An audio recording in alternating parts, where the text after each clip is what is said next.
Our society has a really messed up concept of what contributing your fair share to society should look like. I struggle to find what's fair in asking one person to contribute 10% of his income, while at the same time expecting another to give 40%. Most people who fall under the latter category find it deeply disturbing that they should give 4 times more simply because they earned more. How's that fair?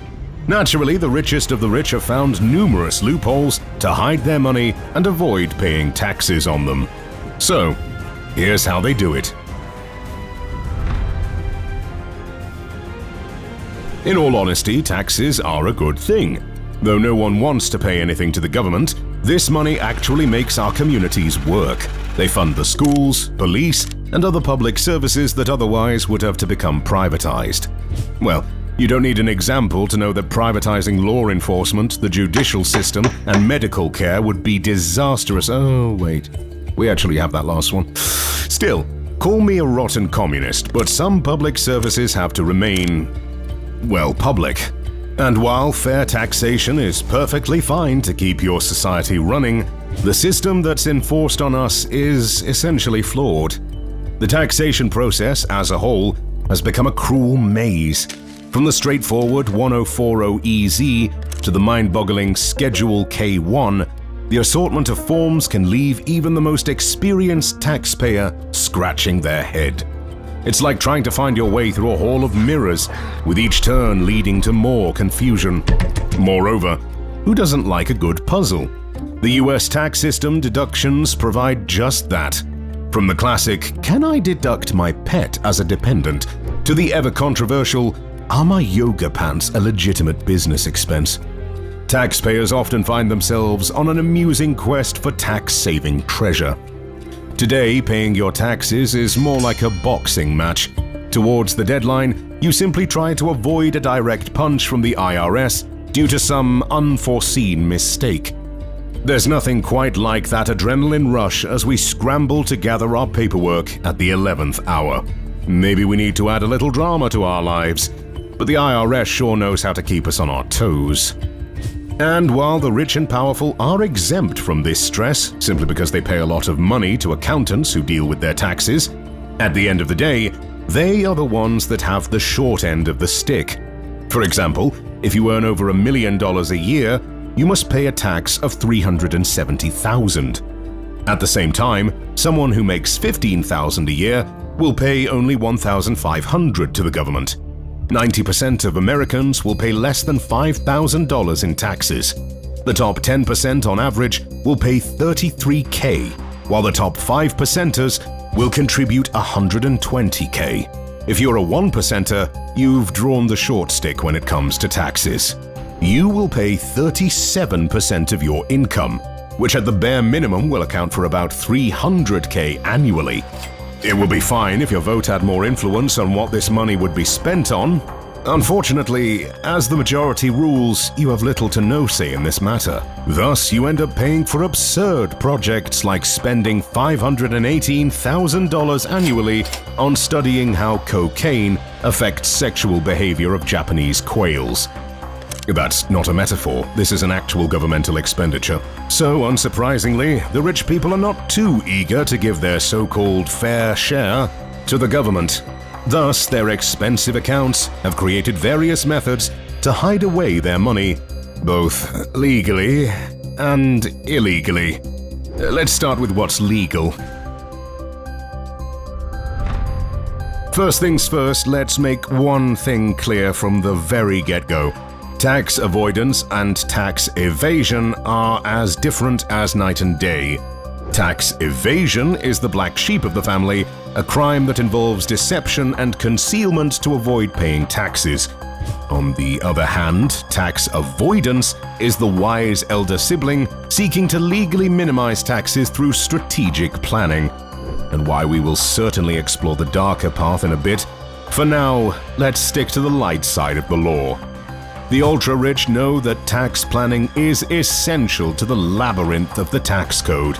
They have a plethora of options at their disposal, and their financial advisors are skilled navigators in this intricate world. By structuring their transactions wisely, they can reap the maximum tax benefits. And who can blame them? So how do the ultra-rich play this game? Some of the most common strategies include deliberately underreporting income, creating two sets of books, claiming false deductions, and shifting personal expenses to business expenses.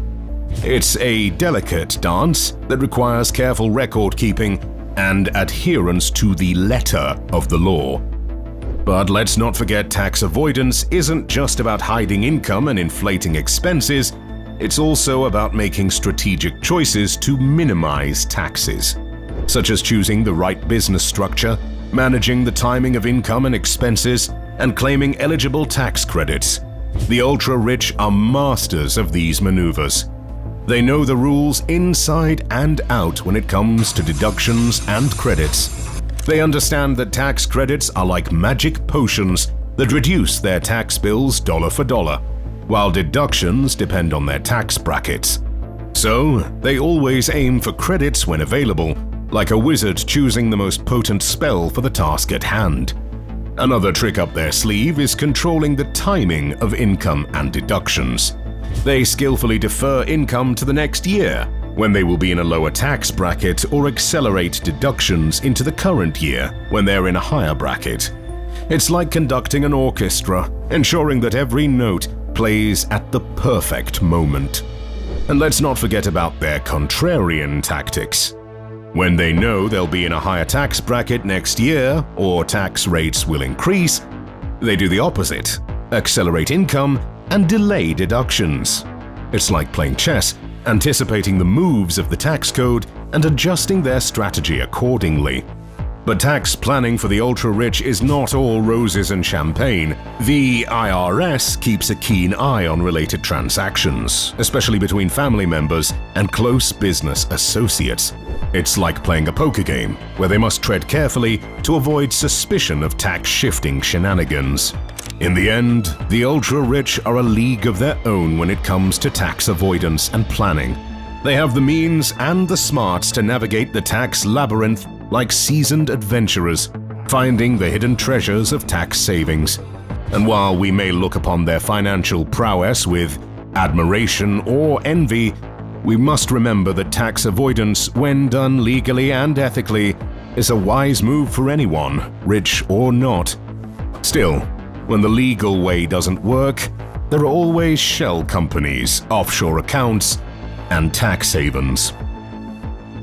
Finally, a tax haven must not be part of international agreements for exchanging financial information, making it harder for other governments to track money flows.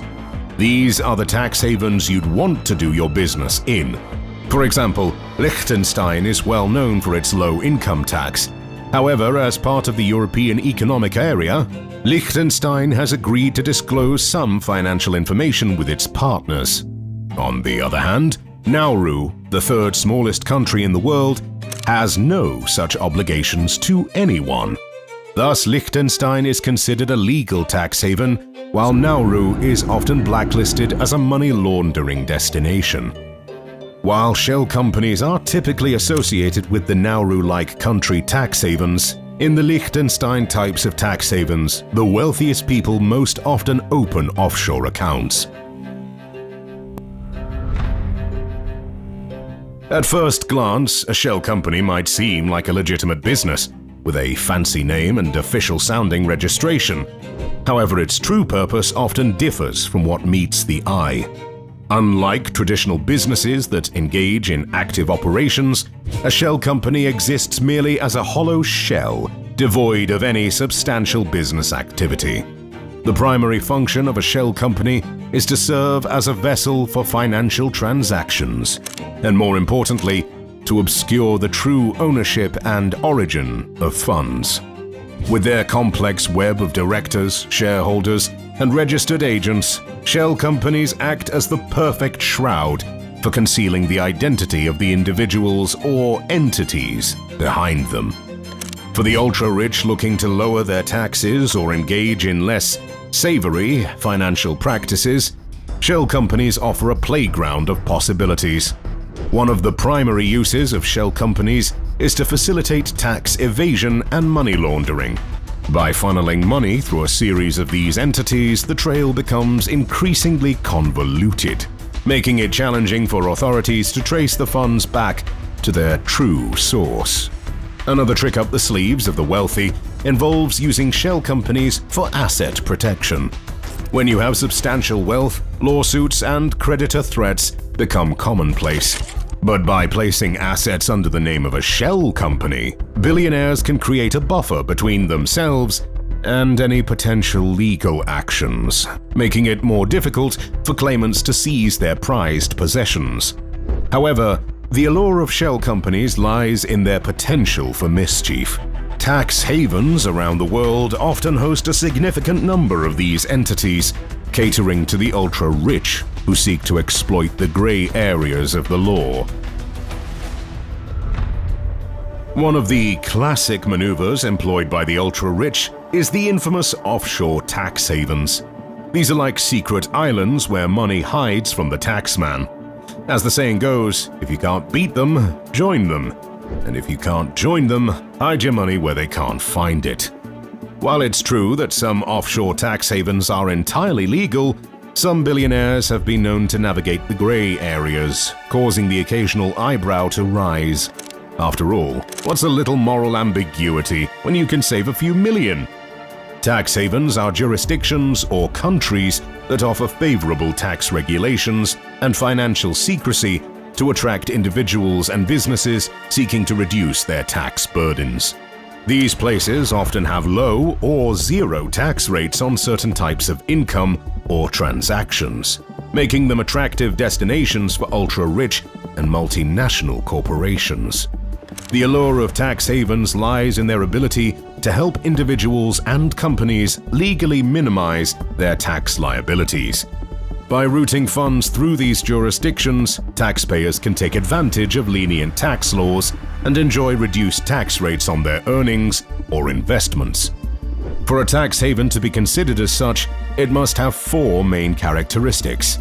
First and foremost, the tax haven must impose little or, better yet, no tax on specific income types, such as capital gains, dividends, or corporate profits. This tax-friendly environment allows entities to retain more of their earnings. Secondly, tax havens offer a high level of financial privacy and confidentiality, making it challenging for authorities in other countries to access information about the beneficial owners of accounts or companies registered there. Thus, when the IRS comes knocking at the door, they will only find a rejection from the local government to disclose any financial information about their client. The third must for a tax haven is the lack of transparency. Many tax havens have minimal reporting requirements, meaning companies and individuals can operate with limited disclosure about their financial activities. Offshore companies, also known as international business companies, IBCs, are legal entities established in tax havens or offshore financial centers. These companies are typically used for financial planning, asset protection, and investment purposes. They are preferred for legal tax avoidance due to their relatively inexpensive establishment and maintenance, as well as limited reporting requirements. Offshore companies usually face less rigorous reporting obligations compared to companies in other jurisdictions. This contributes to the secrecy and confidentiality they offer. As an added benefit, individuals can appoint nominee directors and shareholders to maintain an additional layer of anonymity and distance from the company.